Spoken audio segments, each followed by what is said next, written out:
Imagine, just for a second, that you're sitting in a highly classified, modern military war room. The generals around the table are debating covert operations, the fragility of global supply chains, the absolute necessity of domestic economic stability, and of course the psychological warfare happening every second on social media. Now what if I told you that this exact blueprint for national security, this total integration of espionage, economics, and warfare, wasn't actually developed in the Pentagon? What if it was mapped out down to the absolute smallest detail over 2 millennia ago in ancient India? Well, welcome to this explainer. Today, we're diving into a text that is going to completely redefine how we understand statecraft. We're exploring Kautilya's Arthashastra. Often associated with the brilliant advisor to Chandragupta Maurya, you have to understand that this isn't just a dusty old history book. For students of strategy, it is quite literally the ultimate manual of power, discipline, and unapologetic strategic realism. And what makes Kautilya's work so incredibly groundbreaking is his absolute refusal to separate war from everyday mundane administration. To him, a state only survives when it's organized, when it's intelligent, and when it's economically rock solid. Because you see, everything is connected. You simply can't win a war without a functioning economy, and you definitely can't have a functioning economy without ruthless, calculated security. Okay, let's dive into this. Section 1, the core of power, leadership and internal discipline. Now, you'd probably expect a manual on ancient strategy to kick off with battlefield formations or weapon tactics, right? But Kautilya doesn't start with war at all. He starts with the ruler themselves. Power is not only authority, it is responsibility. Kautilya treats the ruler not as some untouchable ceremonial figurehead who just throws lavish parties and occasionally points a sword to declare war. No, the ruler is the active, working, executive center of the state. They're personally responsible for defense, for welfare, and for keeping order. And Kautilya warns us, quite starkly actually, that strategic failure always begins at the top. If the leader is careless, untrained, or just driven by their own ego, the entire state becomes immediately fragile. And it doesn't matter how massive your army is. So the absolutely crucial point here is that a ruler simply cannot act alone. Contrast unchecked authority, leaders driven by personal impulse and solitary decision-making, with what Kautilya actually advocated for: disciplined responsibility. He demanded that officials, ministers, and advisors be constantly tested. Trust is great and all, but trust must be verified through strict observation and layered checks. For Kautilya, institutions and command cohesion matter so much more than any one man's personality. A kingdom doesn't survive just because one guy happens to be a genius. It survives because information flows correctly and officers are judged on their actual, proven competence. And this brilliantly illustrates Kautilya's realist view. Just look at how closely internal administration maps directly to military outcomes here. Agriculture and trade, that directly equals sustainable revenue and war finance. Labor and public order mean you have reliable supply lines. Law and justice translate directly into raw manpower and domestic strength. The rear area, the home front, is exactly as important as the front lines of the battlefield. An empire that can't maintain its revenue, its farming, and its basic social stability, it simply cannot sustain an army. Economics is the literal fuel of military power.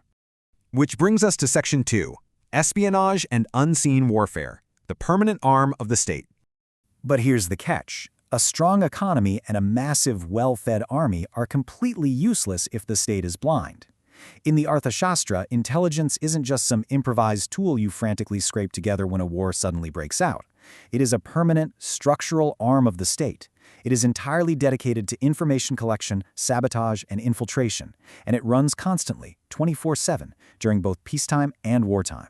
Kautilya firmly believed that war begins long before armies ever actually clash.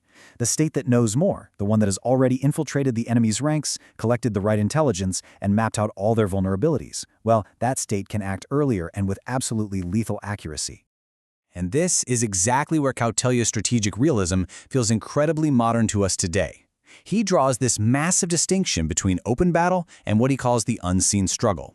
Sure, visible clashes and marching armies are important, but the unseen struggle? Information warfare, planting calculated rumors, counterintelligence, applying intense psychological pressure? That is exactly how you break an enemy from the inside out. Long before a single sword is ever swung, a battle can literally be won or lost based entirely on which state controlled the flow of information. Let's move to and see how this builds in Section 3, the machinery of war, organization as a force multiplier. So once the intelligence is gathered and the enemy is sufficiently weakened from the inside, how does the ancient state actually go about fighting?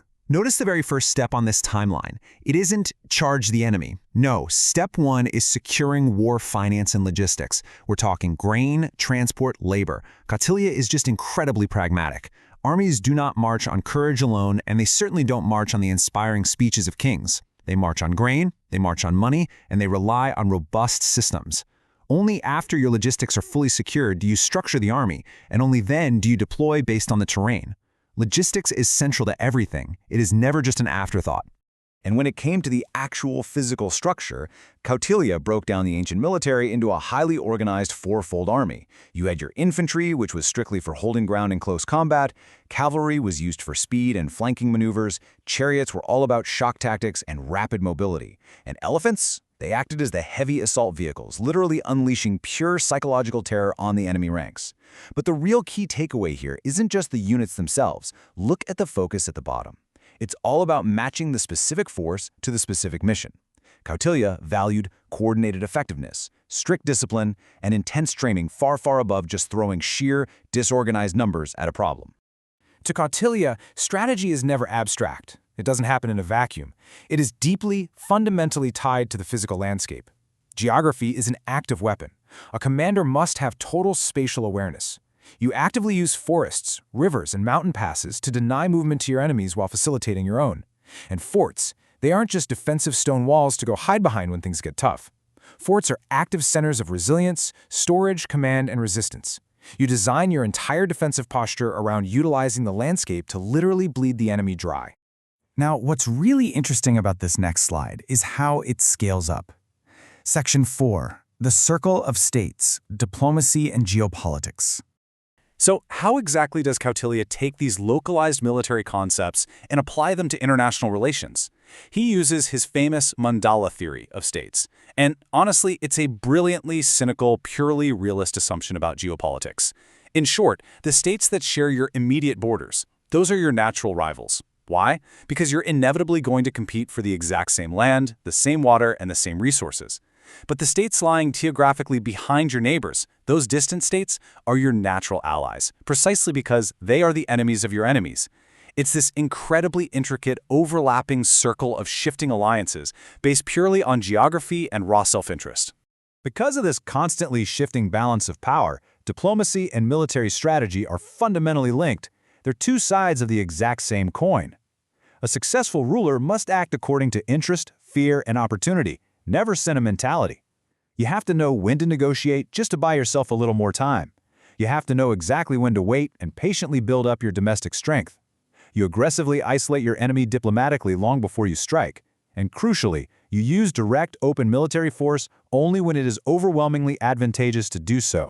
Which leads us to our final section, Section 5, Winning and Keeping Peace, the Post-War Consolidation. This brings us to the final, and I think perhaps the most mature, insight of Kautilya's entire framework. Just look at the timeline of a conflict through the lens of the Arthashastra.